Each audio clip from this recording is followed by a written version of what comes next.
உபாகம் 28:8. கர்த்தர் உன் களஞ்சியங்களிலும் நீ கையிடும் எல்லா வேலையிலும் உனக்கு ஆசீர்வாதம் கட்டளையிடுவார். உன் தேவனாய கர்த்தர் உனக்கு கொடுக்கும் தேசத்திலே உன்னை ஆசீர்வதிப்பார். ஒரு 4-5 வாரத்துக்கு இதுல பிரசங்கம் பண்றதுக்கு இடம் இருக்குது.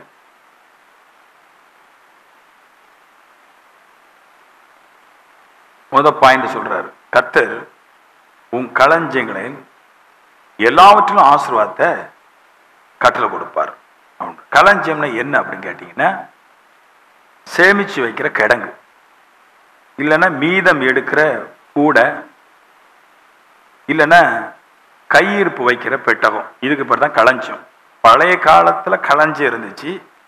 இப்போ களஞ்சியத்துக்கு என்னத்தை சொல்லலாம்னா பேங்க் அக்கௌண்ட்.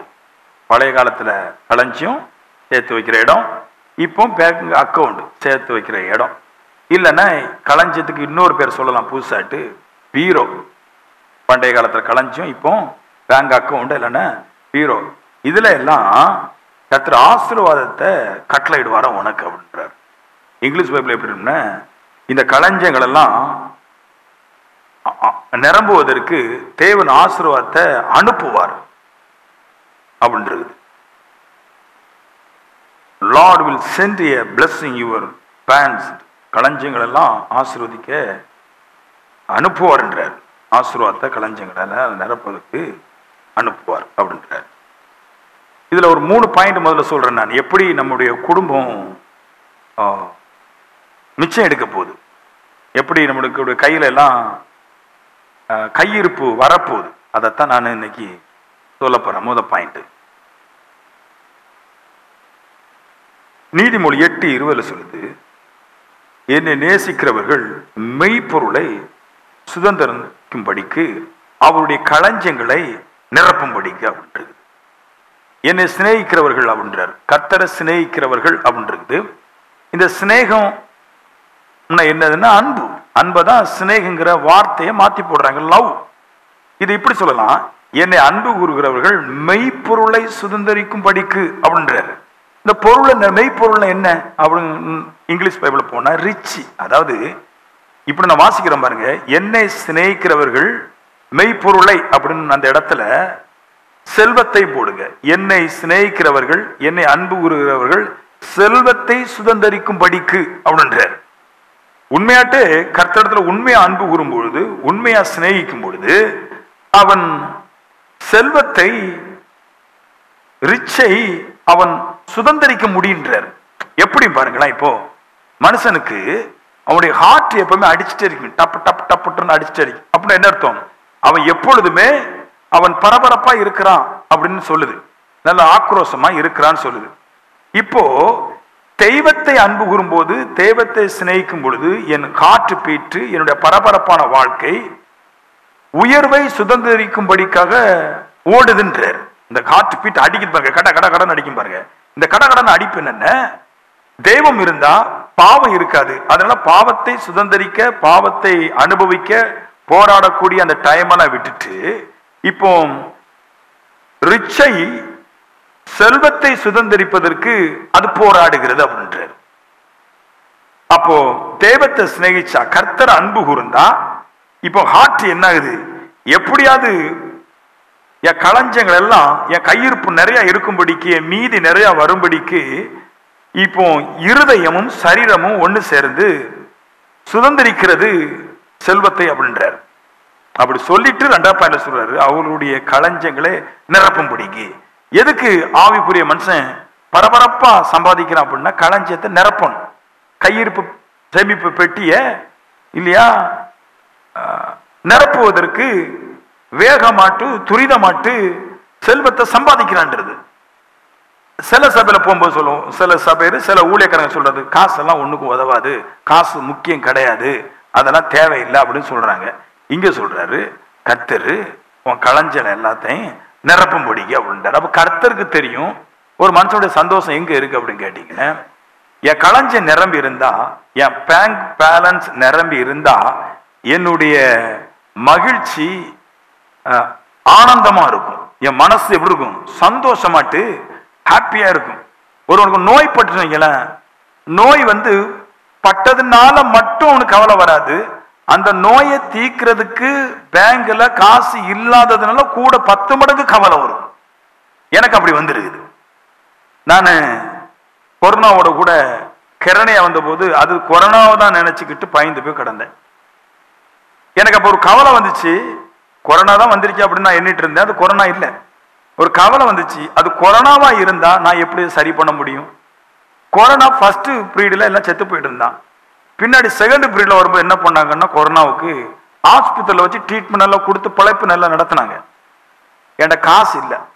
கொரோனா நோய் நிறைய வந்த போது கொரோனா நோய் வந்தது, நோயினால வந்த கவலையை பார்க்கணும், காசு இல்லாததுனால வந்த கவலை 100 மடங்கு இருந்துச்சு. அந்த கவலைக்கு மேல இன்னொரு ஒரு பெரிய கவலை இருந்துச்சு. காசு இல்லை, கொரோனாவில் நம்ம இறந்து போயிடுவோம், காசு இல்லாததுனால என் பிள்ளை எப்படி வாழப்போகுது, அது இன்னும் கொஞ்சம் 100 மடங்கு கவலைய கொடுத்துச்சு. அதனால கர்த்தர் சொல்றாரு, இந்த கவலை, இந்த பயம் இதெல்லாம் உங்களுக்கு உண்டாக கூடாது ஆவிக்குரிய மனுஷனுக்கு. அதனால அந்த சிநேகிதத்தை என் மேல வைக்கிற அந்த அன்பை உண்மையா வைங்க. அப்படி வச்சீங்கன்னா நீங்களே சுதந்திரித்துக் கொள்ளும்படிக்கான இருதயம் உங்களுக்கு உண்டாயிரும். ஒண்ணு. 2வது பாயிண்ட், பைபிள் ஒரு வார்த்தை இருக்குது, முதல் பாயிண்ட்ல தான் இருக்குது. அது உண்மை உள்ள மனுஷன் பரிபூர்ண ஆசீர்வாதத்தை பெறுவான். அப்படி ஒரு வார்த்தை இருக்கு. அப்ப தேவனிடத்துல அன்பு கூறுங்க, அதை உண்மையா கூறுங்க, மெய்யா கூறுங்க. அப்போ அந்த மனுஷன் பரிபூர்ணமான ஆசீர்வாதத்தை பெறுவான் அப்படின்றார். கடவுளை வேடிக்கைக்காகவோ ஒரு ஓய்வு நாளுக்காகவோ ஒரு சூழ்நிலைக்காகவோ ஒரு தேவைக்காகவோ பயன்படுத்தாம அன்பை உண்மையாகவே காட்டுங்கன்றார். தெய்வம் பார்க்கும், தெய்வம் பேசும், தெய்வம் நம்மளோட நிற்கும், சுவாசிக்கும், எல்லாம் தெய்வத்துக்கு உண்டு. அது ஒரு மரக்கட்டையிலான உண்டான ஒரு கடவுள் அல்ல நம்ம ஆராதிக்கிறது, ஜீவன் உள்ளது. அதனால அவரிடத்துல உண்மையாற்று நீங்க அன்பு கூர்ந்தால் அந்த மனுஷன் பரிபூர்ண ஆசீர்வாதத்தை பெறுவான். இப்போ 2வது பாயிண்ட் போறேன்.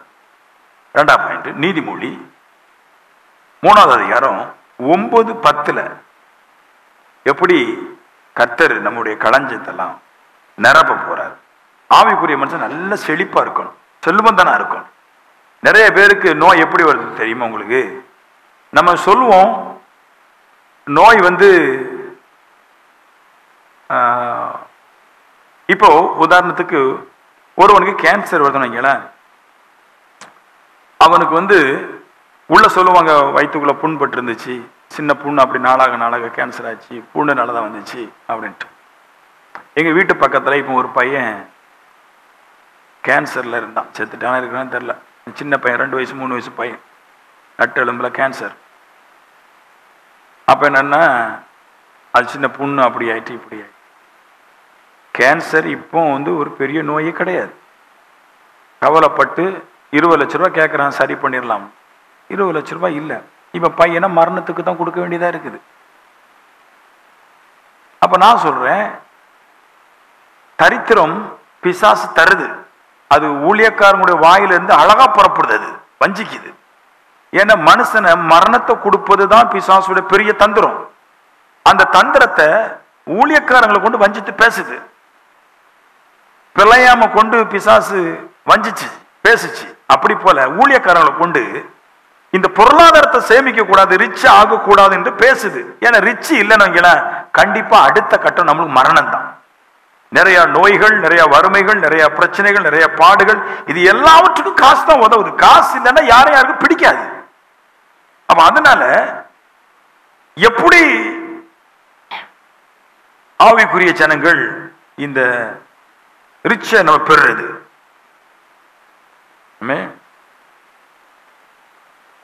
மெய்ப்பொருள்ன்றது அது படிச்சுக்க நீங்க. அதுல நீதிமொழி 8:20 அதை கொஞ்சம் பேசிட்டு நான் மெய்ப்பொருள். ஹலோ, நிறைய பேர் சொல்லுவாங்க பாருங்க, காசுனா இந்த கையில இருந்தா அந்த கையில காணாம போயிடும். அவர் சொல்றாரு மெய்ப்பொருள். அதைத்தான் இங்கிலீஷ்ல ரிச்னு சொல்லுது. உண்மையான பொருள், மெய்ப்பொருள், மிகுந்த மீதம் எடுக்கக்கூடிய ஒரு அற்புத விதமான உன்னதத்தில் இருக்கக்கூடிய மனுஷனை தான் சொல்ற மெய்ப்பொருள். அதான் மெய்ப்பொருள். மெய்ப்பொருள் சொல்லும்போது நித்திய ஜீவன் மட்டும் கிடையாது, மனுஷனுக்கு தேவன் கொடுத்த உயர்வுகள் தான் மெய்ப்பொருள்ன்றார். அதுதான் உங்களை என்ன செய்ய போகுது, இந்த பூமியில காப்பாற்ற போகுதுன்றார். சரி, இப்ப ரெண்டை கொஞ்சம் பார்த்துட்டு போவோம். ரெண்டாவது பாயிண்ட், நீதிமொழி 3:9-10 இருக்குது. உன் பொருளாலும் கர்த்தரை கனம் பண்ணு. அதாவது கடவுளை நிறைய பேருக்கு சொல்லுவாங்க, நான் எனக்கு கடவுள் நல்லா தெரியும், கடவுளை நல்லா அறிஞ்சிருக்கிறேன். நிறைய பேர் இந்த சபையில இன்னும் ஸ்ட்ராங்கா கட்டப்படல. ஞானஸ்தானம் எடுக்கிறதுனாலயோ திருவிருந்து எடுக்கிறதுனாலயோ சபை விசுவாசி கிடையாது. ஆலய பிரகாரங்களில் கட்டப்படுறவன் தான் விசுவாசி. எனக்கு ஒரு ஆலயம் இருக்குது, ஏவிட்டு சர்ச் இருக்குன்னு, இந்த சர்ச்சுக்கு சொந்தக்காரன் என்று உறுதியா சொல்றானே அவன் தான் விசுவாசி. இந்த சபைக்கு நான் உறுதி அல்ல அப்படின்னு சொல்லிட்டு நான் அங்கேயும் போய்விடுவேன், நான் இங்கேயும் போயிடுவேன் சொல்லுவானே அவன் விசுவாசி அல்ல. ஆலய பிரகாரங்கள்ல கட்டப்படுகிறவன் பைபிள் சொல்லுது. நான் எந்த சபைக்கு போறனோ அந்த சபை தான் என் வாழ்நாள் வரைக்கும் சாவு வரைக்கும் அந்த சபை தான் என்னுடைய சபை என்று சொல்லி அந்த சபையில கட்டப்படுறானே அவன் தான் ரட்சிக்கப்பட்டவன். ஞானஸ்தானம் திருவந்தெல்லாம் ரட்சிப்புக்கு ரட்சிக்கப்பட்டிருக்கான் என்பதற்கு ஒரு அடையாளம் தான், தவிர அது ஒரு முக்கியமான ஒரு பொருட்டு அல்ல. முதல்ல ஆலயத்துல கட்டப்பட்டு என் ஜீவனானாலும் மரணமானாலும் இங்கே சாவன்னு சொல்றானே அதுதான் ரட்சிப்பு. அப்படி அதுதான் ரட்சிப்பு இல்லையா? அந்த மனுஷன் தான் இதை செய்ய முடியும். அதனால சொல்றேன், உன் பொருளாலும் கர்த்தரை கனம் பண்ணு. எப்படி களஞ்சங்கள் மீத வரப்போகுது, உன் பொருளாலும் கர்த்தரை கனம் பண்ணு. Honour the Lord with your wealth. அதாவது உன் பொருளாலும் இல்ல, இங்க வருது மெய்ப்பொருளாலும் பொருளாலும் சொல்ற இடத்துல அந்த இடத்துல ரிச்னு வந்துச்சு, இந்த இடத்துல வெல்த்னு வருது, செல்வம். உன் செல்வத்தினாலே கர்த்தரை கனம் பண்ணு. பாடுறதுனால ஒரு கர்த்தரை கனம் பண்றோன்னு சொல்லிடக்கூடாது, புரியுதா? நிறைய பேர் நிறைய சபையில எல்லாரும் கரங்களை தூக்கி எல்லாரும் ஜெபம் பண்ணுவோம்னா எல்லாம் கரங்களை தூக்குவான். கர்த்தரை உன் செல்வத்தினால நீ கனம் பண்ணும் அப்படின்னா, கனம் பண்றது ரெண்டு விதம் இருக்குது. கைகளை தூக்கி கனம் பண்றதும் கனம் பண்றதுதான், கைகளை பாக்கெட்ல போட்டு எடுத்து தெய்வத்துக்கு கொடுத்து கனம் பண்றதும் கனம் பண்றதுதான். இந்த வாயினால பண்றது கரத்தினால பண்றதெல்லாம் ஈஸி, அந்த கணம் நல்லதுதான். இப்ப நான் ஒரு உதாரணத்தை சொல்றேன் பாருங்களேன். கணத்தை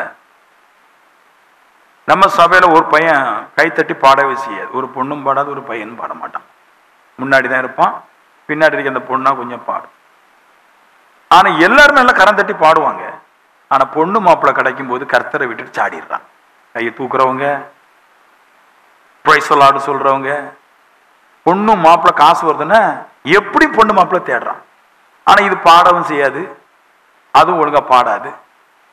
ஆனா சபைக்கான வைராக்கியம் இருக்குது. பாடலுங்கிறதுக்காக ஒரு மனுஷனை மூவ் பண்ணிட முடியாது, நல்லவன் கிடையாது சொல்லிட முடியாது. பாடுறவங்களே நான் நல்லவன்னு சொல்ல மாட்டேன் இல்லையா? உள்ளார்ந்த மனசின்படி ஒருத்தன் தெய்வத்தை கணம் பண்றான் பாரு, அத்தான் கணம். ஹலோ, செல்வத்தினாலும் கணம் பண்ணுன்றார். அப்படி எடுத்து தேவனுக்கு என் செல்வங்களை எடுத்து கர்த்தர் கொடுத்து, கர்த்தாவே நான் உம்முடைய மனுஷன், உங்களுடைய ஆலய பிராங்கல்ல கட்டப்பட்டிருக்கிறேன், வெறுமனே பாடிட்டு போறதுக்கு வந்த ஆள் கிடையாது. இந்த ஆலயத்துடைய தெய்வத்துடைய எல்லா குறைவுகளையும், ஆலயத்துடைய எல்லா குறைவுகளும், ஆலயத்தில் வர்ற மனுஷனுடைய குறைவுகள் எல்லாவற்றிலையும் நான் கூட நிற்பேன் என்று சொல்லி எல்லா பொருளாலும் கர்த்தரை கணம் பண்றானே அது கணம். அப்படி சொல்லிட்டு பாருங்க, உன் எல்லா விளைவின் முதல் பலனாலும் கர்த்தரை கணம் பண்ணு இல்லையா? உன்னை உருவாது பாரு. 10 பிசினஸ் பண்ற, 10 பிசினஸ் பண்ணும்போது ஒரு இதுல கொடுப்போம், இன்னொரு இதுல கொடுக்க மாட்டோம். ஆமென். ஒரு கடையில வருமானம் நிறைய வரும், அதுல கொடுப்போம். ஒரு கடையில வருமானம் கொஞ்சம் தான் வரும், இதுல கொடுக்க மாட்டோம். ஒரு ஆட்டோவில் வருமானம் ரொம்ப வரும், அதுல கொடுப்போம். இன்னொரு ஆட்டோவில் வருமானம் கொஞ்சம் வராது, அதுல கொடுக்க மாட்டோம். அவர் என்ன சொல்றாருன்னா, எல்லா விளைச்சலிலும் பலன் கர்த்தரை கணம் பண்ணு அப்படி சொல்லிட்டு முதற் பலனாலும் அப்படின்ற. ரெண்டாவது முதற் பலன், அதாவது சம்பளம் முதல்ல வருதுன்னு அதை எடுத்து ஃபர்ஸ்ட் அந்த ஆன்லைன் பைசா எதுக்கு வந்துச்சு நல்லா தெரியும். ஏன்னா காசு வந்த உடனே கர்த்தருக்கு போட்டு விடலாம். முன்னாடி போய் சாக்கு சொல்ல முடியும், பாஸ்டர் சபைக்கு வர முடியலையா, ஒரு வாரமே வீட்டிலேயே பைசா வச்சிருந்தேன் அப்படி போயிட்டு. இப்போ அப்படி இல்லை, உங்களுக்கு பேங்க்ல பணம் வந்து விழுந்தோடனே டக்குன்னு முதல் பலன் எடுத்து மொபைலே அனுப்பி விட்டுறலாம். உங்களுக்கு செக் வைக்க தான் வந்துச்சு, மொபைல் ஆப்பு வைக்க தான் வந்துச்சு. ஆவிக்குரிய வகையிலும் பாவ வழியிலையும் ஆப்பு வைக்க தான் வந்துருக்குது. வந்த உடனே எடுத்து கர்த்தருக்கு அனுப்பி விட்டுலாம், என்ன பிடிச்சிக்க போட்டு அப்படின்னு முதல் பலனாலும் கர்த்தரை கணம் பண்ணுன்ற இல்லையா? அப்படி கணம் பண்ணும்போது your barn will be filled to overflow அப்படின்றார். உன் களஞ்சம் நிரம்பி ஓடுன்றார். இப்ப நிரம்பும். ஓவர்ஃப்ளோனா நிரம்பி வழிவதற்கு நிரப்பப்படுன்றார். கொஞ்சம் நெஞ்சம் கிடையாது, அப்படியே என் களஞ்சம் எல்லாம் நிரம்பும். உபகம் 28:1 இருக்குது. இப்பொழுது சொல்லப்படும் என்னோட வார்த்தையின்படி என் கற்பனையின்படி எல்லாம் செய்ய நீ கவனமா இருப்பாயானாம் உனக்கு எல்லா ஆசீர்வாதங்களும் வந்து கிடைக்கும் சொல்லுது. அது இத்தான், அது இது ஒரு கற்பனை தான். கற்பனையை சேர்த்து தான் களஞ்சியங்க நிரப்பப்படுதுன்ற. சும்மா நிரப்ப நல்லா நல்லா ஆகணும் பாருங்க. ஆவிக்குரியவங்க சும்மா சாதா இருக்கக்கூடாது. நோய் வந்த ஓடி போய் கவர்மெண்ட் ஆஸ்பத்திரிக்கு போற அளவுக்கு நம்முடைய மனப்போக்கு இருக்கக்கூடாது. நல்லா ஸ்ட்ராங்காட்டு. அதுக்கு ஒரு அந்த வசனத்துல நீதிமொழி 3:9-10 ஒரு வார்த்தை போட்டிருக்கும். யுவர் வாஸ்ட் will brim over with new wine. புதிய திராட்சை ரசத்தினால ஆலைகள் ப்ரீம்னா நிரம்பி வழியும். ஓவர் ஃப்ளோனா நிரம்பி வழிகிறது. ப்ரீம்னா எப்படின்னா ஓவர் ஃப்ளோனா நிரம்பி வழிகிறது. ப்ரீம்னா அது நிரம்பி வழிஞ்சிட்டே இருக்கும், ஒரு நாள் கூட நிற்காது. ஓவர் ஃப்ளோனா எனக்கே ஒரு நாள் தண்ணி நிறைய வரும்போது தொட்டி வலிஞ்சு ஓடும் பாருங்க. அப்படி இந்த ப்ரீம்ங்கிற வார்த்தை எப்பவுமே நிறைஞ்சு ஓடிட்டு தான் இருக்கு. எவ்வளவு தண்ணி கோரினாலும் என் வீடு எப்படி இருக்கும்? ஃபுல்லா பணத்தினாலதான் வந்துட்டு இருக்கும். அப்படி சொல்லிக்கிட்டு அதுல ஒரு ஒயினை போடுறாங்க. இது நியூ ஒயின், புது ஒயினால. அதுன்னு என்ன அர்த்தம்? இந்த இஸ்ரவேலருக்குள்ள பெரிய தொழில் என்னதுன்னா திராட்சை ரசம் உருவாக்குறது, திராட்சை கனிகளை நட்டுறது, பின்னாடி திராட்சை ரசத்தை உருவாக்குறது. இதுதான் அவங்களுடைய பெரிய வேலையா இருந்துச்சு. இஸ்ரவேலுடைய பெரிய வேலை அந்த காலகட்டத்தில் அப்படிதான் இருந்துச்சு. இப்பதான் குண்டு கிண்டுன்னு கண்டுபிடிச்சிட்டு போயிட்டு இருக்கிறான், சயின்டிஸ்ட்ல பெருசா இருக்கிறான். அப்போ ஒயின் தான் உங்களுடைய வேலை. இப்ப என்ன சொல்றாரு? நீ நல்லா கர்த்தருக்கு ஒயின்ல கிடைக்கிற, ஆலையில கிடைக்கிற அந்த திராட்சை ரசம், அந்த ஒயின், திராட்சை எல்லாத்தையும் முதல்ல வர்றதை எடுத்து கடவுளுக்கு நீ கொடுத்தன. அப்புறமா சொல்றாரு எல்லாம் நல்லா நடக்கும். இப்படி சொல்லலாம். அத நீ என்ன தொழில் செய்றியோ, என்ன வேலை செய்றியோ, அந்த வேலை நிரம்பி நிரம்பி ஓடுற அளவுக்கு தேவன் அதை ஆசீர்வதிப்பார். ஆமீன் சொல்லுங்களேன். நிறைய பேர் நல்லா ஜெபிப்பான், பயங்கர ஜெபம். ஜெபத்தை தப்பு சொல்ல முடியாது, ஜெபிக்கிற ஆளை தான் தப்பு சொல்ல முடியுது. இப்போ ஜெபம் தப்பு இல்லை, ஜெபிக்கிற ஆள் தப்பு. ஜெபிக்கிற ஆளு சரியா எல்லாம் போயிட்டான், அதான் தப்பு. விடிய விடிய ஜெபம் பண்ணுவான், ஆனா நல்லா வர மாட்டான். வாங்கின கடத்தை கொடுக்க மாட்டான். இதெல்லாம் இப்படி நிறைய பிரச்சனை இருக்குது. இவரு சொல்றாரு, கடவுளை நீ உன் பொருளாலும் எல்லா விளைவின் முதல் பலனாலும் நீ கணம் பண்ணும்போது உன் வேலை என்ன வேலை நீ செஞ்சாலும் சரிதான். ஆட்டோ ஓட்டலாம், மீன் பிடிக்க போகலாம், கடை வச்சிருக்கலாம் இல்லையா, எலக்ட்ரிஷியனா இருக்கலாம், வெளிநாட்டில் இருக்கலாம், துணி கடையில வேலை பார்க்கலாம். எந்த வேலை செஞ்சாலும் நிரம்பி நிரம்பி ஓடும்படிக்க கர்த்தர் செய்வார். ஆமென். உன் களஞ்சங்களெல்லாம் கர்த்தர் ஆசீர்வாதத்தை அனுப்புவார். ஒன்று, he will send the blessing அப்படின்றது. blessing அவர் என்ன பண்ணுவார்? அனுப்புவார். அதுதான் மகிழ்ச்சி. எனக்கு தெரிஞ்சு எல்லா மகிழ்ச்சியும் விடும், ரெண்டே மகிழ்ச்சி மட்டும்தான் இருக்கும். கணவனுக்கு மனைவி மேல மகிழ்ச்சி விடுமாங்க? விடும். மனைவிக்கு புருஷன் மேல மகிழ்ச்சி விடுமா? விடும். பைபிள் சொல்லுது, ஆதியில கொண்டிருந்த அன்பை நீ விட்டாய். ஹலோ, புருஷனுக்கு நான் கல்யாணம் கட்டின புதுசுல என் மனைவி, நான் பைபிள் கழிச்சு கல்யாணம் கட்டிட்டு 3 நாள்லயே பைபிள் கழிச்சு படிக்க போயிட்டேன். என் மனைவி கொண்டு வந்து சாப்பாடை பார்க்கணுமே, ஒரு கோழியை வெட்டி தனியா முள்ளே இல்லாம தனியா பொறிச்சு கொண்டு வந்தான். அது மட்டும் கிடையாது, முந்திரி கொத்து தனியா, அது மட்டும் கிடையாது, முறுக்கு. ஏம்மா நான் பைபிள் கிளாச்சு முடிச்சுட்டு வாரேம்மான்னு, எனக்கு கல்யாணம் கட்டிட்டு 3 நாள் தான் இருந்தேன். போயிட்டு வரும்போது முறுக்கு, முந்திரி கொத்து, இறைச்சி, சாம்பார், சாப்பாடு, 3 வேளை கட்டுருந்தேன். கேட்கவே இல்லை. போனை போட்டு சொல்லும் போது இவ்வளவு வந்துச்சு. ஆதியிலே இருந்துச்சு அன்பு. இப்ப கேட்டாலும் நைட்டு வந்து சொல்லும். ஒரு நைட்டு வந்து இன்னைக்கு ஒரு கேள்வி கேட்டுச்சு. எப்படி ஒரு கேள்வி கேட்டுச்சுன்னா, காலையில உங்களுக்கு பயிர் அவிக்கணுமா, பிள்ளைங்களுக்கு தக்காளி சோறு வைக்கிறேன் நான், பிள்ளைங்களோட தக்காளி சோறு நல்லா இருக்குமா? நல்லா இருக்கும்பா, வேற வழி இல்லை. என்ன அர்த்தம்? கணம் போயிடுச்சு.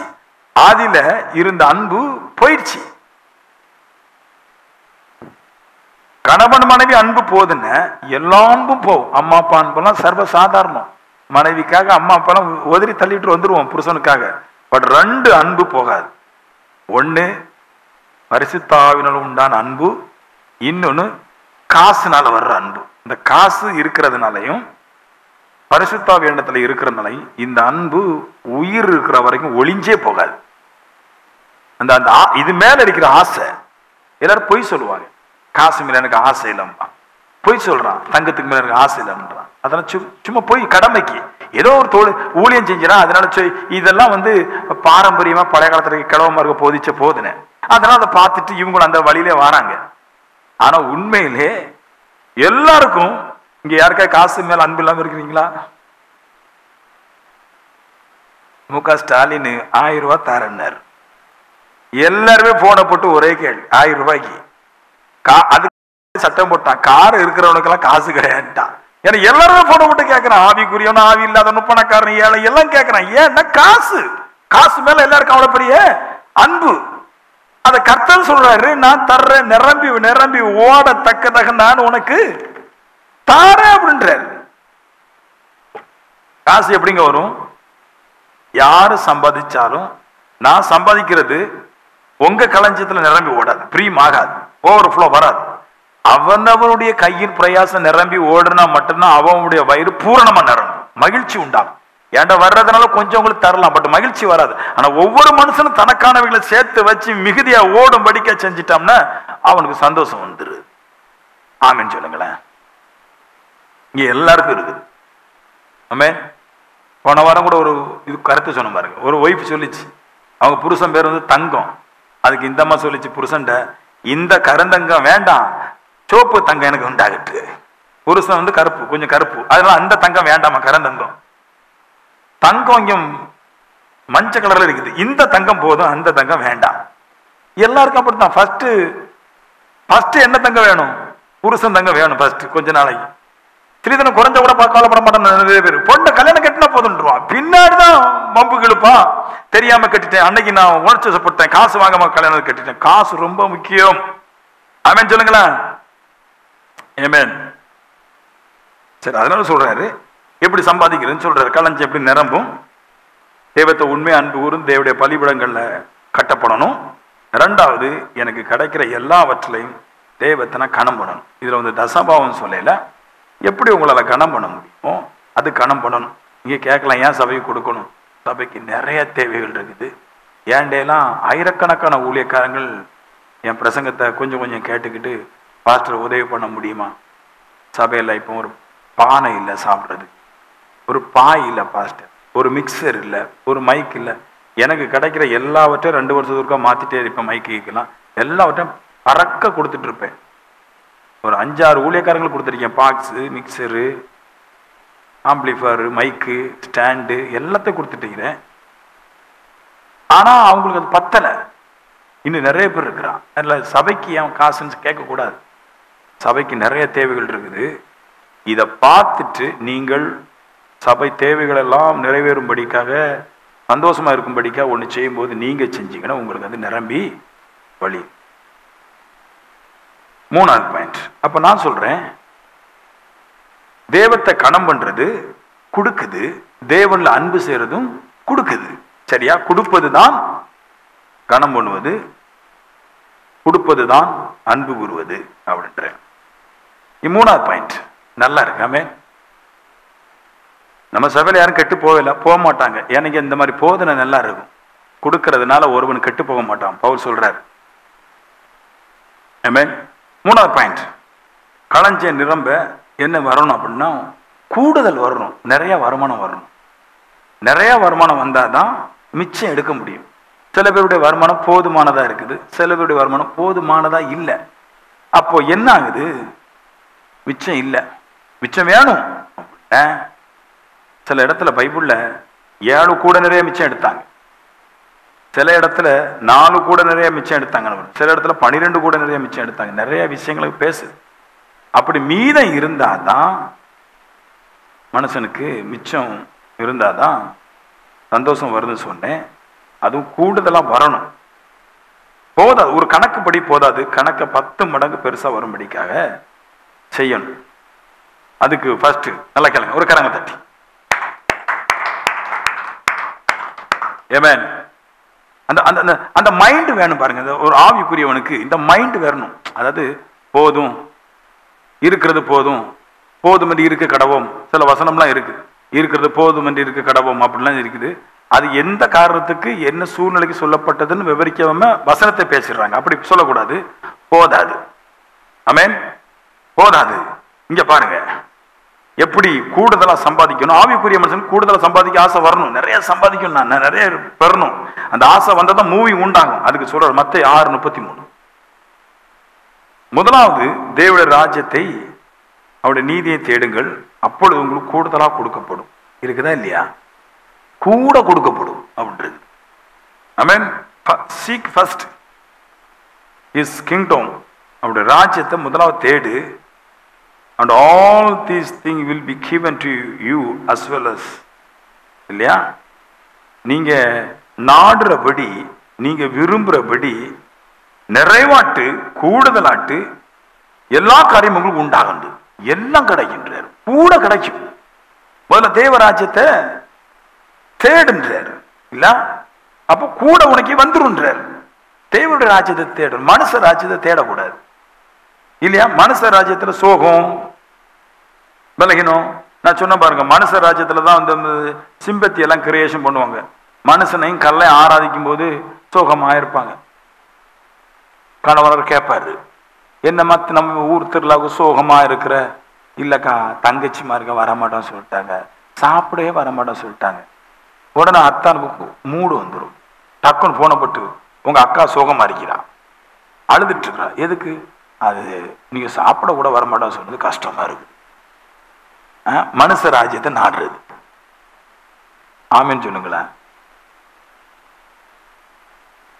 சித்தி பெரியம்மா கூட அப்படியே இருப்பாங்க, சோகத்துக்கு, கல்யாணத்துக்கு, இந்த மாதிரி விஷயங்களுக்கு வரவே இல்லை. அவங்களுக்கு அது ஒரு சந்தோஷம். புரியுதா? பண்டிகை நடத்தும் போது, விக்கிரங்களுக்கு பண்டிகை நடத்தும் போது, மனுஷனுக்கு ஏதாவது கொண்டாட்டம் வைக்கும் போது குடும்பமெல்லாம் இருந்து திங்கணும், அதான் உங்களுக்கு சந்தோஷம். ஆனா நம்மளுக்கும் அது கற்பனை பிரமாணத்தை மாத்தி சொல்லுது. வேண்டாம், அப்படிலாம் போக வேண்டாம், தேவராஜ்யத்தை தேடு. சீக் ஃபர்ஸ்ட் கிங்டம், அவரோட ராஜ்யத்தை தேடு. அப்படி சொல்லும் போது உடனே பிசாசு வசப்படுத்துது. ஏன்? நீங்க நல்லதான் போயிட்டு இருந்தீங்க, இப்ப திடீர்னு அன்பு உங்க மைனிக்கு, உங்க அம்மாவுக்கு, சித்திக்கெல்லாம் வந்துருச்சு, அண்ணன் தம்பிக்கலாம். ஏன்? நீ நல்லா போயிட்டு இருந்தவ கூடுதலா சம்பாதிக்க கூடாதுன்ற அது தேவராஜ்யத்தை கூடுதலா போட்டிருக்கு பாருங்க. முதல்ல தேவ ராஜ்யத்தை தேடு, அப்பொழுது இவைகளெல்லாம் கூட கொடுக்கப்படும். அத தேவராஜ்யத்தை தேடுன உனக்கு கொஞ்சம் நிறைவு வந்துருச்சு. இப்போ தேவன் கூட கொடுக்கும்போது பிசாசுக்கு தெரியும், அவன் ஆட்களை ஒரு 10 பேரை தேர்ந்தெடுத்து இந்த 10 பேர் மூலமாய் ஆவிக்குரிய ஜனங்களை, குடும்பக்காரங்களை வஞ்சித்து அவன் என்ன பண்ணிடுறான்? உள்ள எடுத்து வச்சிடறான். இவன் நம்மளும் அப்படி சுதந்திரம். அப்பா எப்படி நம்ம போகாம இருக்கிறது? எத்தனை வருஷத்துக்கு அப்படி பிரிஞ்சிருக்கிறது? அவங்களுக்கு தெரியல, உன் நிலைமையோ கூட்டி கொடுக்க போறாரு அப்படின்னு தெரியல. மனுஷனுக்கு பைபிள் வசனம் தெரியாததுனால விழுந்துடுறான். இதுக்கு தான் சொல்லுவேன், பைபிள் என்ன செய்யணும்? பாட்டு கேட்க கூடாது, அது பரலோகத்தை கொண்டு போவாது. பைபிள் படிக்கணும் சொல்லு. பைபிளை படி, பைபிளை வாசி. அப்பதான் உனக்கு நீ என்ன செய்யணும், எங்க நிக்கணும், எதை விட்டு விலகணும், எதை செய்யணும் தெரியும். இல்லைன்னு தெரியாது. ஒரு பாட்டுல 6 வரி இருக்கு, நிறைய பாட்டு தப்பா பாடி வச்சிருக்குது, இசை நல்லா இருக்கும், அதுக்காண்டி நம்ம கடமையிட்டு பாட வேண்டியதா இருக்குது. அதுல ஒரு பிரயோஜனம் இல்லை. அந்த இசையெல்லாம் எடுத்துட்டு பாட்டை வாசிச்சு பாருங்க, உங்களுக்கு ஒரு பிரயோஜனம், ஒரு கருத்து இருக்காது. அப்ப நான் சொல்றேன், நீங்கள் தேவனுடைய ராஜ்யத்தை தேடணும் அப்படின்னா தேவனை மட்டும் தான் தேடணும், தேவனுடைய நாமத்தை மட்டும் தான் தேடணும். வேற வஞ்சிப்பு காரியங்களை எதையும் தேடக்கூடாது. தேடனா கூட கிடைக்காது, கூடுதல் கிடைக்காது இல்லையா? என்னத்தை உண்போம், இதுலதான் வருது மத்திய 6ல், என்னத்தை புசிப்போம், என்னத்தை குடிப்போம் என்று கவலைப்படாதே. கவலை எதனால வருதுன்றார்? நாளைக்கு என்னத்தை குடிப்போம், அப்படி நாளைக்கு என்னத்தை புசிப்போம், நாளைக்கு என்னத்தை தின்போம், நாளை தினத்தை குறித்து கவலை வரும்போது என்ன ஆயிருது, இருதயம் அப்படியே சுதந்துருது. நாளை நினைத்த குறித்து கவலைப்படும் போது குடும்பத்தை எல்லாம் அப்படியே சேகரிக்கும். அக்கா கொஞ்சம் அன்பா இருப்பா, அவளை விட்டுறக்கூடாது, மெல்ல பிடிச்சி வச்சுக்கணும். அப்போதான் நம்ம கீழே விழுந்தா நம்மளை தூக்கி பிடிச்சிருவான். மச்சானை விட்டுறக்கூடாது, தங்கச்சி விட்டுறக்கூடாது, கொஞ்சம் பிடிச்சி வச்சிருப்போம். ஏன்னா திடீர்னு பிள்ளைங்களை பார்த்து சொல்லுவோம், பயவுளையில நம்ப முடியாது, கொண்டாடி பேச்சு கேட்டு அந்த உடனே ஓடிடுவான். அதனால அக்கா தங்கச்சியோட கொஞ்சம் ஜாயின்ல இருந்துக்கணும். இந்த நாசங்கள் இந்த நாத்தம் இந்த போனா அங்கேயே நின்று அக்கா தங்கச்சியா பிடிச்சிக்கணும். இங்க கடவுளை பிடிக்க ஆள் கிடையாது. ஹலோ, புரியுதா? தேவராஜ்யத்தை தேடினாருன்னா மனுஷன் மனுஷராஜ்யத்தை தேடுறான், கல்லை மண்ணை தேடுறான், தேவராஜ்யத்தை தேடுற கிடையாது. தேவராஜ்யத்தை ஏன் தேடலன்னா, அவனுக்கு எப்போ ஒரு மனுஷன் இந்த பூமிக்குரிய வாழ்க்கையை குறித்து கவலைப்பட்டு தனக்குள்ளாக இருக்கிற சிந்தையினாலே தான் தப்பித்து போகும்படிக்கான வழியை மட்டும் தேடுறானோ மாட்டிக்குவான். எல்லாருடைய வழி என்னென்ன, குடும்பங்கள், பிள்ளைகள், இவங்களை வச்சிருந்தா முன்னேறிடலாம், இவங்க பாதுகாப்பு நல்லா இருக்குன்னு நினைக்கிறாங்க. கடவுள் சொல்றாரு, கூட கிடைக்காது, உன் செலவு கூட தர மாட்டான் உன் பிள்ளை வயசாச்சுன்னா. நான் நிறைய பிள்ளைங்களை பார்க்குறேன், நிறைய தாய்மார்களை பார்க்குறேன் பாருங்க. எல்லா தாய்மார்களும் கை நிறைய வச்சு எல்லாம் ஆஸ்திரி போறது. எல்லா தாய்மார்களும் ஆஸ்திரி போகும்போது பல அடிபட்டு தான் போறான். ஆமென். நல்ல பெரும் காற்று புயல விழுந்து நீ ஒழுங்கா தின்ன மாட்டியாது, நோய் வந்த பின்னாடி பாட்டியை பட்டு நீ சரியா தின்ன மாட்டா, அதனால நோய் வந்திருக்கும். அப்பாவுக்கு நோய் வந்திருக்கும். நீ எப்பமா குடிக்கிற, அதுல நோய் வந்திருக்கும். அவளுக்கு, அவ புருஷனுக்கு, அவ பையனுக்கு எல்லாம் சின்ன பையன் நோய் வந்துச்சு, அதெல்லாம் பத்தி பேச மாட்டான். வயசாகி உள்ள இருக்கிற பொருளெல்லாம் அழிஞ்சு கரிஞ்சு போய் கிடக்கும். நோய் வர்ற பக்குவம், நோய் வந்தா சாவான். அந்த நேரத்துல கேள்வி அப்பா அம்மாவை பார்த்து, அப்பனை பார்த்து, நீ இப்படி சரியில்லை அதனால நோய் வந்துச்சு. எல்லாம் என்ன பிரச்சனை? மணி, காசு பிரச்சனை. அப்ப அதுக்குதான் அவர் சொல்றாரு, இந்த கவலையெல்லாம் போனோம் அப்படின்ன கர்த்தரையே தேடு, கர்த்தரையே தேடு, யாரையும் தேடாத, எந்த மனுஷனும் தேடாத, கர்த்தரையே தேடு. கூட கொடுப்பார், குறைச்சி அல்ல, கூட அமுக்கி குலுக்கி நிரம்பி அந்த இடத்துல நிரம்பிபடி கூட கொடுப்பார். யாரும் தரமாட்டான். மனுஷனை யூஸ் பண்ணிக்கிடுவான், தரமாட்டான். தெரியுமா உங்களுக்கு? மனுஷனை யூஸ் பண்ணிக்கிடுவான். வானத்தையும் பூமி உண்டாகின கர்த்தர் மட்டும்தான் நம்மளுக்கு கூட தருவார். எந்த மனுஷனும் யூஸ் பண்ணதான் பயன்படும். ஆண் பெண்ணை யூஸ் பண்றதுக்கு நல்ல வார்த்தைகளை பேசுவான். என் கூட ஒரு தான் இருந்தான் மணப்பாட்டில இருந்து. அவன் பேர் ரோஜஸ். ஒரு லவ் பண்ணிட்டு வந்தான். லவ் பண்ணிட்டு வந்துட்டான். அங்க ஒரு நியூஸ் வந்துச்சு, உங்க ஒய்ஃப் அந்த மணப்பாட்டில் மேல ஒரு கோயில் இருக்கு, அந்த ஒன்று கோயிலுக்கு தண்ணி எடுக்க போறா அப்படின்னு. பையன் அழுதுட்டான். தண்ணி எடுக்க போனா இனி அவ்வளவுதான் அப்படின்னு அவனே முடிவு பண்ணிட்டான். நான் கேட்டேன், ஏன் ரோஜஸ் அழுகுற? உங்க லவ் வர்ற தண்ணி எடுக்க போனா, தண்ணி எடுக்கிற இடத்துல நானே லவ் பண்ணேன், தண்ணி எடுக்கிற இடத்துல லவ்வே வருது. என் பொண்டாடி லவ் இனி எந்த காலத்தை கொண்டும் தண்ணி எடுக்க போக மாட்டேன் சொல்லிட்டா. அதனால சந்தோஷமா இருந்தேன். மறுபடியும் தண்ணி எடுக்க போயிட்டான், தண்ணி எடுத்துருவா அப்படின்னு. ஹலோ, அப்புறமா அவனுக்கு டயலாக் சொன்னான். ஆமென். நம்ம ஊர்ல இருக்கிற எல்லாருக்கும் கருப்பு கலர் வந்தாலும் உனக்கு கருப்பே வரமாட்டேன், வெள்ளையா தான் இருப்பா அப்படின்னு. ஏன்பா கேட்டேன். அவள் என் ஒய்ஃபுக்கு மட்டும் லக்ஸ் அனுப்புவேன் நான் அப்படின்னா. மனைவிக்கு லெட்டர் நான் தான் எழுதுறேன். அப்போ போன் கிடையாது, 15 மாசத்துக்கு ஒருக்கா தான் வரும், வாரத்துக்கு ஒருக்கா. அன்புல ரோஜஸ் லவருக்கு எழுவதாவது. நம்ம ஊர் கருத்தாலும் நீ கறக்க மாட்டாய். உன் கணவன், உன் லவ்வர், உன் புருஷன் லக்ஸ் அனுப்புகிறேன் ஒரு கட்டி. ஹலோ, மனுஷ தேவைக்கு அப்படி இப்படி பேசுவாங்க. புரியுதா உங்களுக்கு? மனுஷ தேவைக்கு அதெல்லாம் பேசுவான். அதெல்லாம் நம்ப கூட. மனுஷன் எப்படி இல்லாம பேசுவான் எனக்கு தெரியும் இல்லையா? நான் சொல்றேன், நானு கர்த்தரை நம்பு, கர்த்தரே நம்புங்கன்றார். அவர் ஒருவரே நம்புங்க. ஆமென். நிறைய கதை இருக்குது. அந்த கதையெல்லாம் சொல்லி எல்லாருடைய புருஷனும் மனைவியும் சண்டை போடும்போது ஒரு வார்த்தை சொல்லுவாங்க, கூடமா வா அவனைய பாத்துக்கிடுறேன், டைவர்ஸ் தான். அப்ப இதுக்கு முன்னாடி கண்ணே மணியே முத்தே ஆப்பிரிக்கா தலையெல்லாம் சொன்னீங்களா, அது என்னாச்சுன்னா அது ஏதோ ஒரு பாயிண்ட்டுக்கு வேண்டி அப்படி பெனாத்தினது. ஆமென். என் செல்ல குட்டி, என் பம்பளி மாசு, ஆமென், இதெல்லாம் பேசுறதுன்னு மனுஷனை நம்பாதன்றார். அதுல மெயினா லவ் பண்ணிடாத, வாழ்க்கையே போச்சு. லவ் பண்ணும்போது அம்மாவை கூட ஒரு காலமா அம்மான்னு சொல்லிருக்க மாட்டான், லவ்வரை பற்றி பேசுவான் பாருங்க. ஏ அப்பா, அவ காலடி மண் எனக்கு கோயில் அவளும்பா. அவளை நிலா வெளிச்சத்துல பார்த்தாலும் அவ்வளவு வெண்மையா இருக்கிறாள், சூரியனில் பார்த்தாலும் இப்படி இருப்பாள். டயலாக். கடைசியில பார்த்தா சாப்பாடுக்கு வழி நம்ம திரும்ப சுத்துறது. ஹலோ, இந்த வசனத்தை நான் நல்லா ரசிச்சு பார்ப்பேன். நான் கர்த்தரை நம்பும், முதலாவது அவரை தேடு அப்படின்றாரு இல்லையா? இப்ப பாருங்க, 4வது பாயிண்ட் சொல்றேன், எனக்கு கொஞ்சம் நேரம் இருக்குது. ஏசாயா 26:3 நல்ல அற்புத விதமான பகுதி. உம்மை உறுதியாய் பற்றி கொண்ட மனதை உடவன் உண்மையே நம்பியிருக்கிறபடினால் அவனை பூர்ண சமாதானத்தோட நடத்துவீர் சொல்றாரு. 26:3 பாருங்க, உண்மை உறுதியாய் பற்றி கொண்ட மனதை உடையவன். மனசை பத்தி பேசுறாரு. இன்னைக்கு ஃபுல்லா இதுக்கு பின்னாடி ஒரு 4-5 பாயிண்ட் ஃபுல்லா ஆத்மா, சோலை பத்தி தான் பேசுறாரு. உங்க ஆத்மா எப்படி இருக்கணும்? கடவுள்கிட்ட போய் கண்ணீர் விட்டு கதறான். கர்த்தருக்கு இந்த மாதிரி உணர்வுகளை கொடுப்பது கர்த்தருக்கு பிடிக்காது. தேவராஜ்யம் உணர்வு அல்ல, தேவராஜ்யம் கண்ணீர் அல்ல, தேவராஜ்யம் பவர். அது ஒரு ஆற்றல்.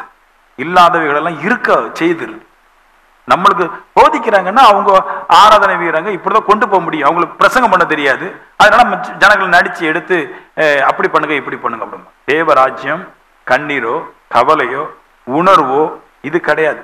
தேவராஜ்யம் பவர். தேவங்கிறது பவர். அது கேட்ட வாழுற மனுஷனுக்கு மட்டும்தான் வேலை செய்யும். அது சொல்லுது பாருங்க. எத்தனை பேர் ஆளுறாங்க பாருங்க ஆவிக்குரிய சபையில, எத்தனை பேர் கதறான் பாருங்க. ஆனா உண்மையா பற்றி கொண்டானா அப்படின்னு கிடையாது. அவர் இந்த வசனத்துல சொல்லுது பாருங்க, உண்மை உறுதியாய் பற்றி கொண்ட மனதை உடையவன். உறுதியா பற்றிருக்கிறாங்களா அழுகுறவங்க? கிடையாது. பாடுறவங்க உறுதியா பற்றிருக்கிறாங்களா? கிடையாது. உறுதியாய் உண்மை பற்றி கொண்டிருக்கிற மனசு எப்படி இருக்கணும்? நான் அழுதனோ அலையிலையா ரெண்டா பிரச்சனை. உறுதியா பற்றிருக்கணும் கர்த்தரை. உறுதி அவ்வளவுதான்.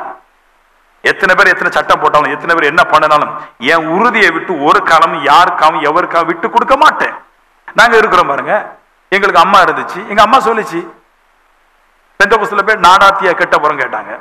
அம்மா பேசுறதுக்கு வேண்டி கடவுளை விட்டு கொடுக்க முடியாது.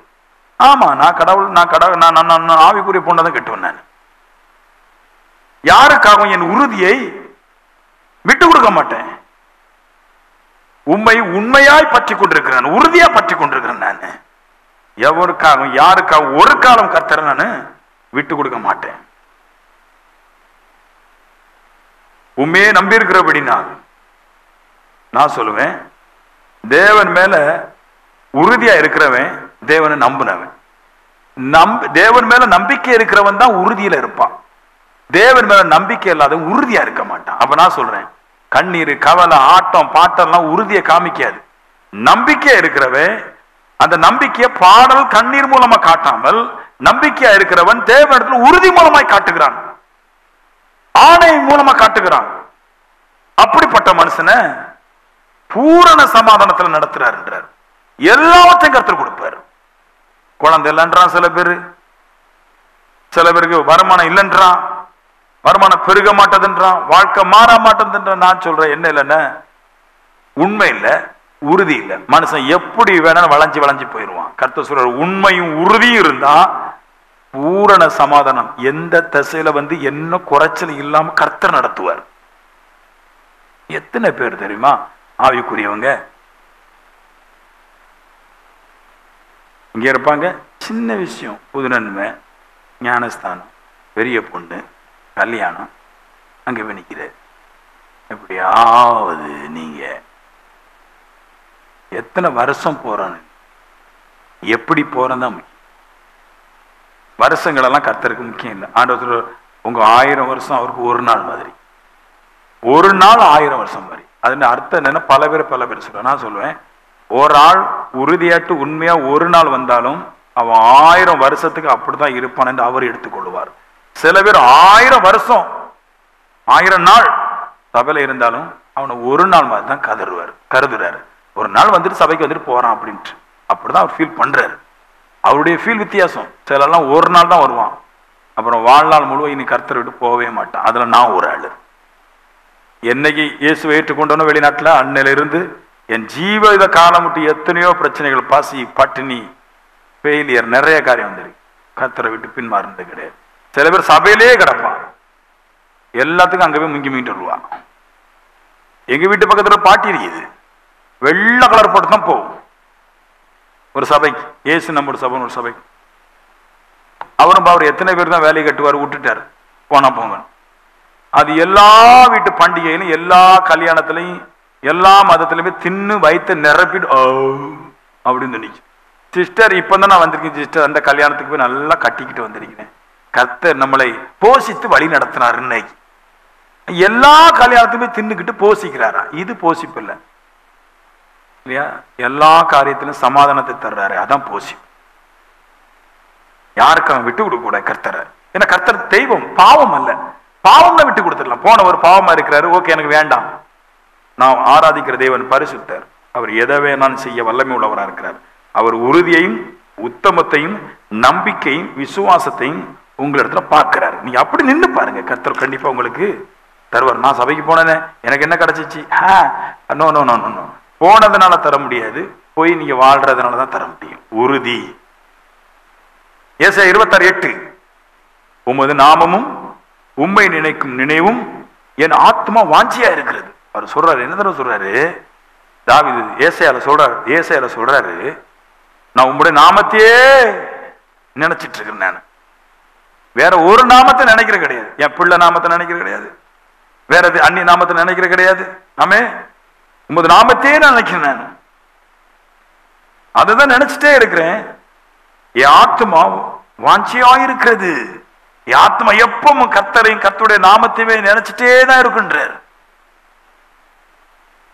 எந்த காரணத்தை கொண்டும் உம்முடைய நாமத்தை விட்டு நான் வெளியே போயிடக்கூடாது, உம்மை விட்டு நான் ஒரு காரணம் போகக்கூடாது. என் ஆத்மா எப்பொழுதும் வாஞ்சிச்சுட்டே இருக்கிறான். அப்படின்னு என்ன அர்த்தம்? எப்படியும் கண்டிப்பா நம்முடைய ஆத்துமாக்களை தேவனுடைய நாமத்தை தவிர அந்நிய நாமத்தில் போகும்படிக்காகும் நம்முடைய நினைவுகளை மாற்றுவதற்கு பல சூழல வரும். இவர் சொல்றாரு, எந்த காரணத்தோடு உம்முடைய நாமத்தை உண்மை நினைக்கிற நினைப்பை நான் ஒரு காலம் மாற்ற மாட்டேன். எல்லாரும் நினைக்கிறாங்க ஜெபம் பண்ணா காசு வந்துடும், ஓடிப்பன் 3 மாசம் ஜெபம் பண்ணா காசு வந்துடும், உபவாசம் ஜெபத்து போனா காசு வந்துடும். நோ, வளர்ச்சி வந்துடும், தேவையான ஒண்ணுதான். ஆனா உறுதி, என் ஆத்மா எப்பவும் கர்த்தர் நினைப்பு, கர்த்தருடைய நினைப்பிலே இருக்கணும், கர்த்தருடைய நினைப்பில வைக்கணும்ன்றார். ஏசாயா அப்படிதான் சொல்றாரு. 26:9, என் ஆத்மா இரவிலேயுமே வாஞ்சிக்கிறது, நைட்டாக விடாதுன்றார். நைட்டு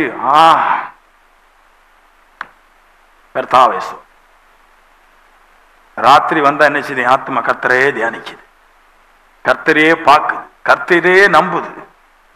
என் ஆத்மா இரவிலேயுமே வாஞ்சிக்கிறது. பெயின் அப்படி ஆண்டவரே உம்முடைய நாமமே எனக்கு பெருசு, உம்முடைய நாமம் தான் உயர்ந்தது. ராத்திரி நினைக்கிறீங்களா அப்படி? கடவுளரா நைட்டு போனை போட்டு பல பிரச்சனைகளை நம்ம நினைப்போம். ஒருத்தன்னா வயிறு பசிப்பட்டு இருக்குது, தங்கச்சி எங்க இருக்கிறா, மாமனார் எங்க இருக்கிறாரு, தின்னாரா திங்கலையா, இடத்தோ அவளை திருலாமே. எங்க கன்னியாகுமரியில் ஒரு 4-5 சிஸ்டர்மா இருக்கிறாங்க. நம்ம சபையில வந்தா நிக்க மாட்டாங்க, ஏன்னா பிரசங்கம் அப்படி இருக்கும். எப்பவும் ஒரு லாங்குவேஜ் வச்சிருக்கிறாங்க, மொழி. நம்ம எல்லாம் கர்த்தர் அறிஞ்சாச்சு, பிரைஸ் தி லார்ட். என்ன குமாரன் நீங்க வானே, நம்ம எல்லாம் கர்த்தர் அறிஞ்சாச்சுனே. ஆமா, எப்படி அது சொல்லு? விடிய காலம் யாருக்கும் தெரியாம 6 கோயிலுக்கு ஓடி போய் கும்பிட்டு ஓடி வந்துருது. 5:30 மணி அடிக்கும் போது 5:15 இருந்துட்டு 6:15 வந்துடுறா. ஆவிக்குரியவங்க 8:30 தான் முழிக்கிறாங்க. அந்த ரகசியம் யாருக்கும் தெரியல. சொல்லுங்களேன், நம்ம அறிஞ்சிருக்கிறோம் குமாரனை, நம்ம அறிஞ்சிருக்கிறோம், காட நம்ம அறிஞ்சிருக்கிறோம். சின்ன பிரச்சனை வரும்போது ஊர்ல சட்டை போட்டுக்கிறாங்க, என் புருஷனுக்கு வேண்டியதான் லைட்டா நிக்க வேண்டியதா இருக்கு. கர்த்தரை அறிஞ்சவனுக்கு தான் உயிர் மசுறு. கிறிஸ்து எனக்கு ஜீவன், சாவு எனக்கு ஆதாயம். அவர் சொல்றாரு, என் மசுறுன்றார். நான் கர்த்தரை அறிஞ்சவனுக்கு உசுறு மசுறு. சும்மா போதுவே. என்னென்ன பாஸ்டர் விஜயகுமார் சபை வச்சு, இந்த கூட்டம்லாம் என்ன வச்சுதான் போச்சு. சபை வச்சு அவரு பெருசா சபை கட்டுறாரு, திருக்க சொல்றாரு. அப்ப நம்ம அந்த சபைக்கு போவோம். அங்க போனீங்கன்னா இருக்கிறத நிறைய பேர் இழந்துட்டான். இருக்கிறத நிறைய பேர் இழந்துட்டான். நம்ம சபைக்கு வர இந்த கூட்டம் என்னைய வச்சுதான் கொஞ்சம் கடவுளை அழிஞ்சுதுன்னு சொல்லலாம். இழந்துட்டு இப்போ வாங்கின கடனை திருப்பி கொடுக்க முடியல, சீட்டுக்கு பைசா கொடுக்க முடியல, ஆளா பறக்கிறாள்ல, கேவலம் நடக்காது. ஜோலி முடிஞ்சு போச்சு. எல்லாம் சபை கிடையாதுங்க, ஜெபிக்கிறதெல்லாம் சபை கிடையாது. அற்புதத்தை எடுத்து வைக்கிறது தான் சபை. அந்த ஜனங்கள் பசியும் பட்டின வரும்போது அந்த ஜனங்களை சரி பண்ணி விடுறதுதான் சபை. சொல்லுங்களேன். 26:9 பின்னாடி சொல்றாரு, எனக்குள் இருக்கிற என் ஆவியால் அதிகாலையில் உண்மை தேடுகிறேன் சொல்றாரு. என்ன பண்றேன்? எனக்குள் இருக்கிற ஆவியினால் காலையில என்ன பண்றேன் நான்? முதல்ல சொன்னாரு ராத்திரினாரு, 26:9 இரவில்னாரு, 26:9 பின்பகுதியில் சொல்ற அதிகாலை அப்படின்னு சொல்றாருன்னா, ஒரு காலம் வரும்போது நைட்டு முழுக்க இருந்துடுறாரு, ஒரு காலம் வரும்போது விடிய காலம் முழுக்க இருக்கிறாரு. தேடுறேன் நான் கர்த்தரை. ஆச்சரியமா இருக்கு பாருங்க. எங்க ராத்திரியும் விடிய காலையிலும் கர்த்தரை எங்க தேட முடியும்? நம்ம ஊர்ல ரோமன் கத்தோலிக்காரங்களை தேடவங்க தெரியுமா? புனித பயணம், டூர் போறாங்க. ஆனா தாவீது கர்த்தரை தேடுனா நைட்டும் விடிய காலம். எப்படி தேடுறதுன்னு இருக்குது? என்ன நடந்துச்சுங்க? கடவுளை தேடணும், அப்படிதான் தேடணும். கடவுளை எங்க தேடணும்? விடிய காலம் தான் தேடணும். விடிய காலம் தேடலாம், பகல்ல தேடலாம், ராவுல தேடலாம். அது எங்க தேடணும்? ஒரு ரூம்ல இருந்து பைபிளை எடுத்து அப்படிதான் தேட முடியும். தேவத்தை பைபிளுடைய வார்த்தை மூலமா தான் தேட முடியுமே தவிர இதுக்கு மேல வேற வழியே கிடையாது. ஏசு நானே வழி, பிதாட்ட போறதுக்கு என்ன அர்த்தம்? ஏசு மூலம் மட்டும்தான் கர்த்தட்ட போக முடியும். அந்த ஏசுங்கிற வார்த்தை மூலமா தான் தேவனை தேட முடியும், போக முடியும். டூர் போய் ஒவ்வொரு கோயிலா போயிருந்து நல்லா சாப்பிட்டு தான் போக முடியாது. இந்த கன்னியாகுமரிக்கு முந்தானத்தின போயிருந்தோம் பாருங்க. ஐயோ, அவங்க ஊர் திருவிழாக்கு வரைக்கும் அவ்வளவு வண்டி வராது. அந்த முன் கிரவுண்ட் ஃபுல்லா ஒரு 40 வண்டியை நெருப்பி விட்டான். ஃபுல்லா இருந்துச்சு. யார் வீட்டு கல்யாணத்துக்கும் போயிட்டு வந்த கூட்டம் இருந்துச்சு. எல்லாம் பார்த்தா குளிக்காத கூட்டம், ஏகப்பட்ட பேர் வந்திருக்கிறாங்க. கடவுளை தேடுறாங்களாம். தாவீது சொல்ற, நானும் கடவுளை தேடினையா. நைட்டு வேதாமத்தை எடுத்து எது உண்மை எது பொய்ன்னு இதுல எழுதிருக்குது. எப்படி போன கடவுளை ஆவியை பெற முடியும், எப்படி போன தெய்வத்தை பார்க்க முடியும் எழுதிருக்குது. நான் இரவு நேரத்துல வேதத்தை சுமந்து ராக்காலங்களிலும் பகல் காலங்களிலும் என்ன பண்றேன்? நானு தெய்வத்தை தேடிட்டே இருக்கிறேன். பைபிள் படிக்கிறீங்களா? நைட் எல்லாம் எத்தனை பேர் பைபிள் படிக்கிறீங்க? நான் வந்து ஜெபம் பண்றீங்களா கேட்க மாட்டேன். ஜெபம் பண்றீங்களா? பண்ணுவீங்க. விடிய விடிய இருந்து பைபிள் படிக்கிறீங்களா? நீங்க எங்க படிச்சாதாங்க புத்தி வரும், படிச்சாதானங்க அறிவு வரும், படிச்சாதானங்க. படிக்காம எங்கேயுமே எதுவும் வராது. ஆனா ஆவிக்குரிய சபையில ஒரு பெரிய குழப்பம் என்ன, யாரும் பைபிள் வாசிக்கிறது கிடையாது. கொஞ்ச நேரம் வாசிப்பாங்க, மூடிடுவாங்க, படிச்சுட்டேன். அப்படி கிடையாது. விடிய விடிய விடிய விடிய இருந்து படிச்சு படிச்சு தியானிச்சு வரணும். அதை படிக்கதான் புத்தி வரும். ஸ்கூலுக்கு போற பிள்ளைங்களை படிக்காம போய் பரிசு எழுத முடியுமா? படிக்காத பிள்ளை பண்ணி வாய்ப்பாட சொல்லுன்னு சொன்னது சரி வருமா? படிக்காத பிள்ளை போய் கேள்விக்கு விடைய சொல்லுன்னு சொன்னா சரி வருமா? முதல்ல படி, முதல்ல வேதத்தை வாசி. வேதத்தை வாசிக்கிற ஒரு ஜெபம் தான். வேதாகமம் சொல்லுது, அப்போஸ்தலர் நடவடிக்கையில பேதுரு வேதத்தை வாசிக்கிறவன் ஜெபிக்கிறவனா இருந்தான். வேதத்தை தான் வாசிச்சான் அவன். அப்புறமா ஜெபம் வந்துச்சு. நமக்கு சும்மா ஆண்டவரே அல்லேலூயா. உங்களுக்கு ஜெபம் எப்படிதான் வரும்? உங்களுக்கு பல பிரச்சனை வந்தா ஜெபம் வரும். புருஷன் அடிச்சிட்டாரு, ஜெபம். காசு இல்லைன்னா ஜெபம் வர, தூக்கம் வரும், உங்களுக்கு மயங்கிருவீங்க. அது பெரிய கவலை ஆயிரும். அவர் பிள்ளைங்க சரியில்லையா? ஜெபம். வீட்டுல ஏதாவது நடக்கலையா? ஜெபம். முதல்ல பைபிளை வாசி. பைபிளை வாசிச்சுட்டு முதல்ல ஸ்ட்ராங் அன்னைக்குள்ள வழியப்பாரு. 26:16 வந்துடுறேன்.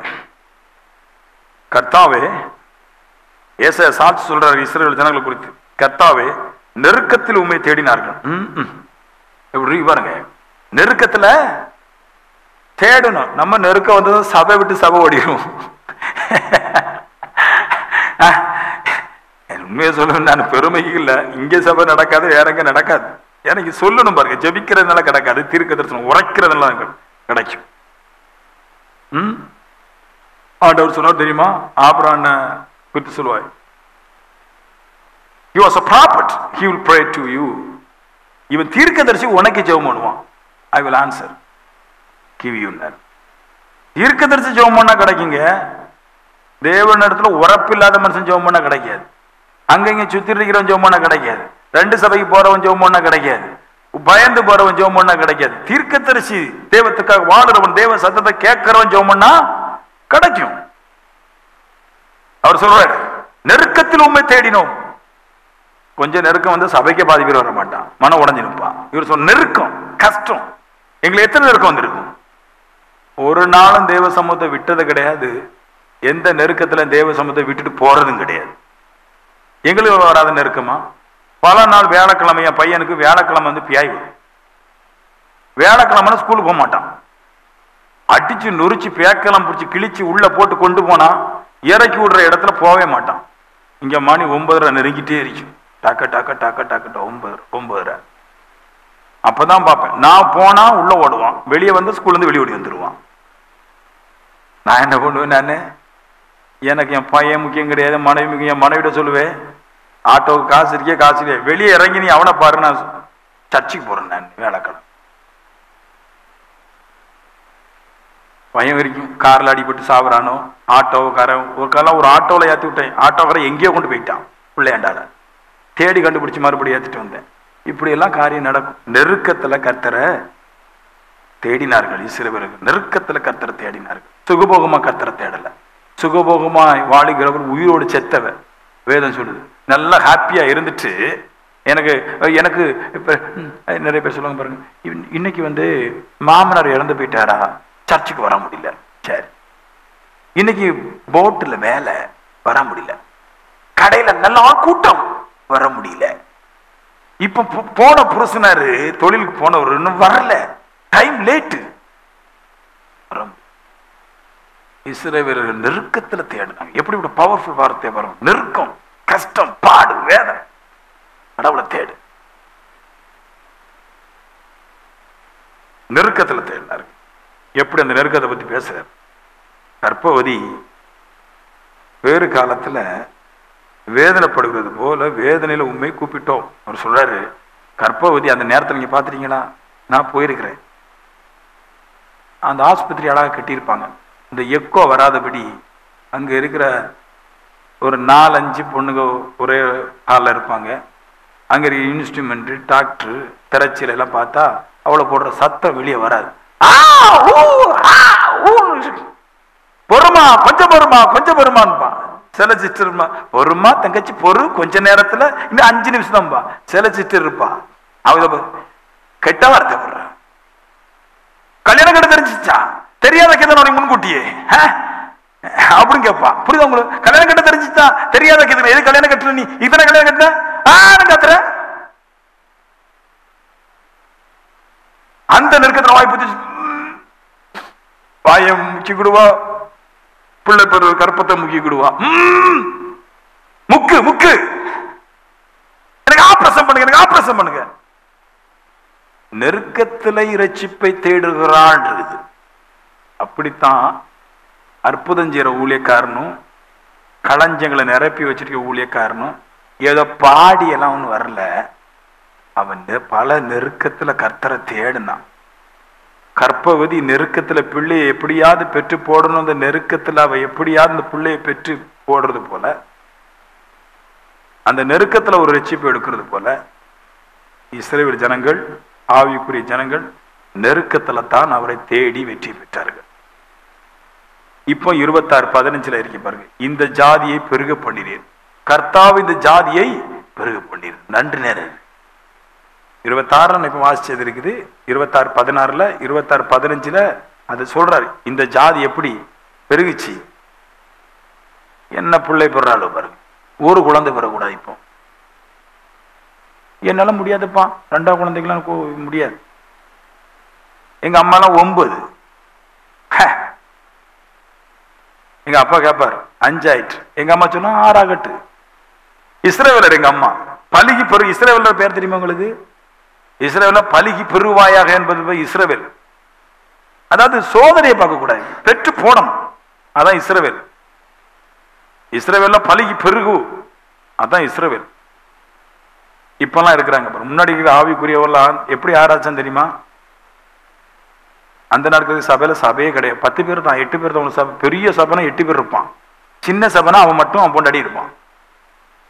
ஒண்ணுமே இல்லாம ஒரு கல்லை எடுத்து வச்சுட்டு, ஒரு வசியை எடுத்து வச்சுட்டு, தந்தானே தூதி போவே, மனைவி கை தட்டிட்டு, சபையோரே எல்லாரும் தூதி போவே. சபையில ஆளே இருக்காது. 2 பேர் இருப்பான்.